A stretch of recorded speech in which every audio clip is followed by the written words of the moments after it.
Is Jesus in your boat? In the darkness of the night, Jesus' disciples struggled against a strong wind to row their boat across the churning sea. Suddenly, amid the darkness, wind and waves, they saw Jesus walking on the sea. They were frightened as he approached their boat, but they heard him say, "It is I. Do not be afraid." Upon hearing his words, they took him into the boat. With Jesus in their boat, they immediately have peace. And the boat arrived at the land that they had rowing toward. Kini nga asoy sa Biblia, tin-awng gipakita sa atong pagpalimbasog sa kinabuhi. Daghan kanato nga muoyon nga dunay panahon nga gilibutan sa mga problema. Sa mga estudyante, problema sa eskwelahan. Sa mga empleyado, problema sa ilang trabaho. Sa mga businessmen, problema sa ilang mga negosyo. Problema sa pamilya, sa relationships. Problema sa kwarta. Problema sa atong physical nga kahimsog, sa atong physical health. Murabag gikwaan ta o kalinaw tungod sa mga problema. Ang atong problema sama kini unos o balod sa kadagatan nga nagkuso-kuso kanato. Kung tan-awon sa gawas, murarag o kita apan sa sulod nagsakit dayta. Naluya ta, nawad-an og kadasig. Apan ang maayong balita sa mga tinun-an niadtong gabihiya, mao'y maayong balita kanato karon.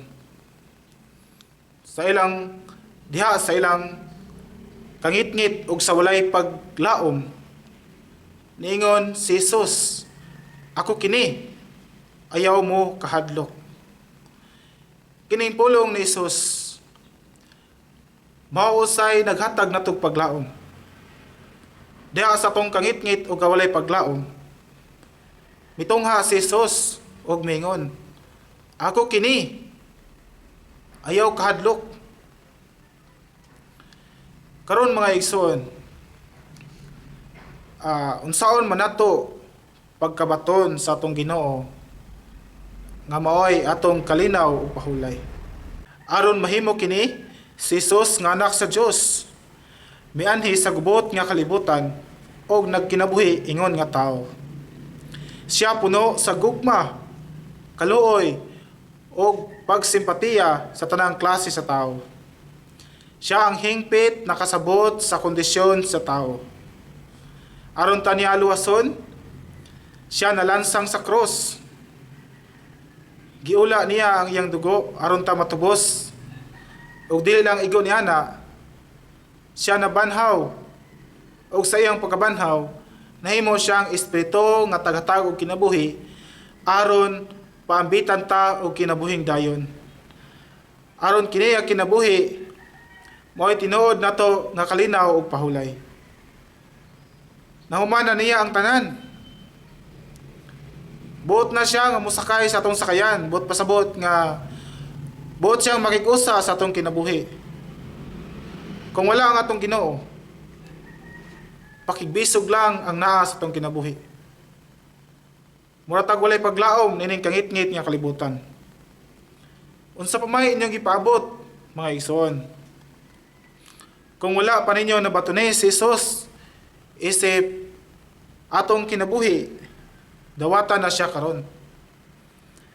Pasakyan na siya sa inyong kinabuhi, sa inyong sakayan. Siya dunay pagbulutan nga mapahunong sa unos sa atong kinabuhi. Ang atong buhaton lang, muduol ta niya, mutawag sa ngalan, ug mutuo kaniya.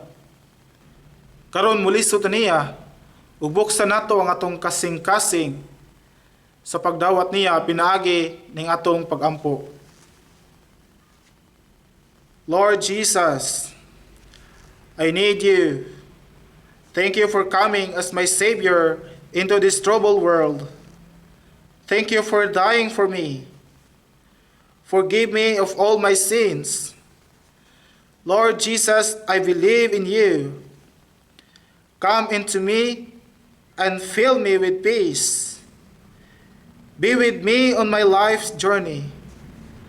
Thank you, Lord Jesus.